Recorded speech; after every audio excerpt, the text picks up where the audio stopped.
ആഹാ, കാണാൻ നല്ല ഭംഗിയായിട്ടുണ്ട്. കുറച്ച് അണ്ടിപ്പരിപ്പും അതുപോലെ തന്നെ ഉണക്കമുന്തിരിയും കൂടെ ചേർത്തിട്ട് ലോ ഫ്ലെയിമിൽ ചെയ്യാം. എന്നിട്ട് ഓഫ് ചെയ്തിട്ട് ആ ഇളം ചൂടോടുകൂടി തന്നെ നമുക്ക് ലഡുവിന് ഷേപ്പാക്കി എടുക്കാവുന്നതാണ്. Hello friends, welcome to Kaboos kitchen. ഇന്നത്തെ സ്പെഷ്യൽ കോക്കനട്ട് ലഡു ആണ് നമ്മളിന്ന് തയ്യാറാക്കാൻ പോകുന്നത്. അപ്പം അതിനാവശ്യമായിട്ട് ഞാൻ ഇവിടെ 2 കപ്പ് തേങ്ങ ചിരുകി എടുത്തിരിക്കുന്നതാണ്. 250 ml കപ്പാണ് ഇവിടെ എടുത്തിരിക്കുന്നത്. അപ്പോൾ 2 കപ്പ് തേങ്ങ ചിരുകിയത്. പിന്നീട് ഇതിലേക്ക് 1 കപ്പ് പഞ്ചസാര എടുത്തിട്ടുണ്ട്. പിന്നീട് പാല്, പിന്നീട് കുറച്ച് ഗാർണിഷ് ചെയ്യാൻ വേണ്ടിയിട്ട് ഉണക്കമുന്തിരി, അണ്ടിപ്പരിപ്പ്, ഏലക്ക എല്ലാം എടുത്തു വെച്ചിട്ടുണ്ട്. പിന്നീട് നെയ്യ്. അപ്പം ആദ്യം തന്നെ ഈ തേങ്ങയിലുള്ള ജലാംശം എല്ലാം നമുക്ക് മാറ്റിയെടുക്കേണ്ടതാണ്. അതായത് ഡെസിക്കേറ്റഡ് കോക്കനട്ടാണ് നമ്മൾ ആദ്യം തയ്യാറാക്കാൻ പോകുന്നത്. അപ്പോൾ അതിന് വേണ്ടിയിട്ട് പാനിലേക്ക് നമുക്ക് തേങ്ങ ഇട്ട് കൊടുക്കാവുന്നതാണ്. എന്നിട്ട് ഏകദേശം ഒരു 3 മിനിറ്റോളം ലോ ഫ്ലെയിമിലൊന്ന് ജസ്റ്റ് റോസ്റ്റ് ചെയ്തെടുക്കാം. എന്നുവെച്ചാൽ കളറ് മാറരുത്. കളറ് മാറാതിരിക്കാൻ വേണ്ടിയിട്ടാണ് നമ്മൾ കൈ വിടാതെ ഇങ്ങനെ ഇളക്കിക്കൊണ്ടിരിക്കുന്നത്. അതിനുശേഷം മിക്സിയിൽ സെറ്റാക്കി വേണം അടിച്ചെടുക്കാൻ. ഒരുമിച്ചിട്ടടിക്കരുത്. ദാ ഈ ഒരു പരുവാക്കി അടിച്ചെടുക്കാവുന്നതാണ്. ഇനി നമുക്കിത് മാറ്റി വയ്ക്കാം. പാനിലേക്ക് 1 ടേബിൾ സ്പൂൺ നെയ്യ് ചേർത്ത് കൊടുക്കാവുന്നതാണ്. ഇപ്പം കടയിൽ ഡെസിക്കേറ്റഡ് കോക്കനട്ട് വാങ്ങിക്കാൻ കിട്ടുവാണെങ്കിൽ നിങ്ങൾക്ക് ഡയറക്റ്റ് ലഡു ഉണ്ടാക്കാൻ വേണ്ടിയിട്ട് ചെയ്യാവുന്നതാണ്. ഞാനിപ്പം അത് അതിൻ്റെ ജലാംശമൊക്കെ മാറ്റിയിട്ടാണ് ഇവിടെ ചെയ്യേണ്ടത്.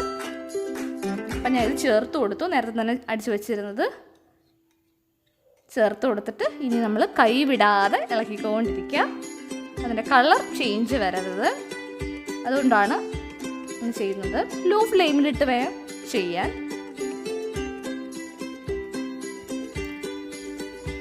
നന്നായിട്ട് ഇളക്കിക്കൊണ്ടിരിക്കുക.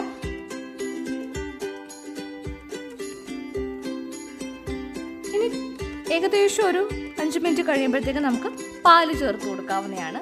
1 കപ്പ് പാല് കുറേശ്ശെയായിട്ട് വേണം ചേർത്ത് കൊടുക്കാൻ.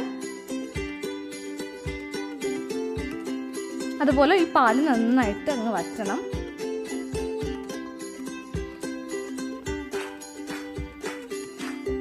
ഒരുമിച്ച് ചേർത്ത് എല്ലാം കൂടെ അങ്ങ് കുഴഞ്ഞിരിക്കും. അതാണ് ഞാൻ ഇവിടെ കുറേശ്ശെയായിട്ട് ചേർക്കുന്നത്.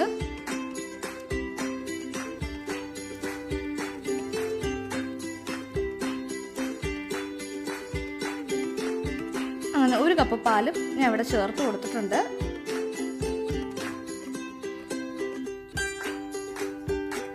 ഇനി നമുക്കിതിലേക്ക് പഞ്ചസാര ചേർത്ത് കൊടുക്കാം.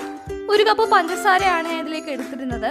ഏകദേശം ഒരു 12 ടേബിൾ സ്പൂൺ പഞ്ചസാര. പഞ്ചസാര മധുരത്തിന് ആവശ്യമനുസരിച്ച് ചേർത്താൽ മതി. എന്നാലും ലഡു ആയതുകൊണ്ട് കുറച്ച് നല്ല മധുരം വേണ്ടേ, അതുകൊണ്ടാണ് ഞാൻ ഇവിടെ 12 ടേബിൾ സ്പൂൺ എടുക്കുന്നത്. എന്നിട്ട് നന്നായിട്ട് യോജിപ്പിച്ച് കൊടുക്കാം. ഇനി ഈ മധുരത്തിൽ നിന്ന് നന്നായിട്ട് തന്നെ അലിഞ്ഞിറങ്ങും.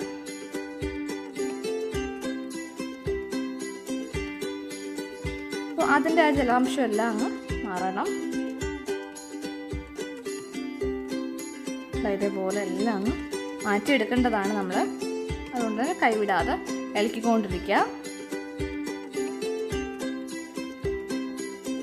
ഇതിലേക്ക് ഞാൻ ഏലക്കയാണ് ചേർത്ത് കൊടുക്കുന്നത്. 1 ടീസ്പൂൺ ഏലക്ക എടുക്കുമ്പോൾ നല്ലൊരു മണമൊക്കെയാണ് ലഡുവിന്. നമ്മുടെ ഏലക്ക ചേർത്ത് കൊടുത്തു.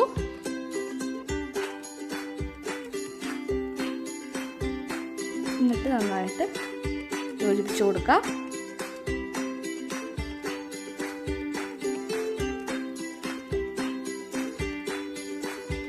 ഏകദേശം നമ്മുടെ റെഡി ആവാറായിട്ടുണ്ട്. ഇതാണ് ആ ഒരു പരുവം. ഇനി ഇതിലേക്ക് ഞാൻ അണ്ടിപ്പരിപ്പും അതുപോലെ തന്നെ ഉണക്കമുന്തിരിയൊക്കെ ചേർത്തിട്ടുണ്ട്. ഇതാ നോക്കൂ, ഒട്ടും തന്നെ ജലാംശം ഇല്ല. അപ്പോൾ അത് റെഡി ആയിട്ടുണ്ട്. നമുക്കിനി ഫ്ലെയിം ഓഫ് ചെയ്യാം.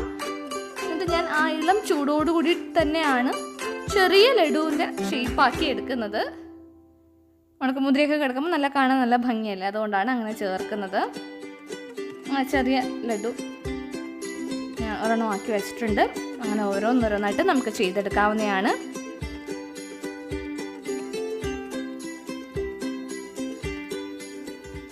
ഇത് ഞാൻ ജസ്റ്റ് ഒരു ഡെസിക്കേറ്റഡ് കോക്കനട്ട് ഞാൻ കുറച്ച് മാറ്റി വെച്ചിട്ടുണ്ടായിരുന്നു. നമുക്ക് ലഡു ഒന്ന് റോൾ ചെയ്യാൻ വേണ്ടിയിട്ടാണ്. അപ്പോൾ കാണാൻ നല്ല കുറച്ചും കൂടെ ഭംഗി കിട്ടാൻ വേണ്ടിയിട്ടാണ് ഞാൻ അങ്ങനെ ചെയ്യുന്നത്. ഇതേപോലെ ഇരിക്കും. അങ്ങനെ കോക്കനട്ട് ലഡു ഇവിടെ തയ്യാറായിട്ടുണ്ട്. സിമ്പിളായിട്ട് കുറച്ച് ഇൻഗ്രീഡിയൻസേ ഉള്ളൂ. മെയിനായിട്ട് തേങ്ങ ചിരകിയത്, അതുപോലെ തന്നെ പാല്, പഞ്ചസാര. പെട്ടെന്ന് തന്നെ ചെയ്യാൻ പറ്റിയൊരു സ്വീറ്റാണ്. സോ എല്ലാവരും ട്രൈ ചെയ്ത് നോക്കുക.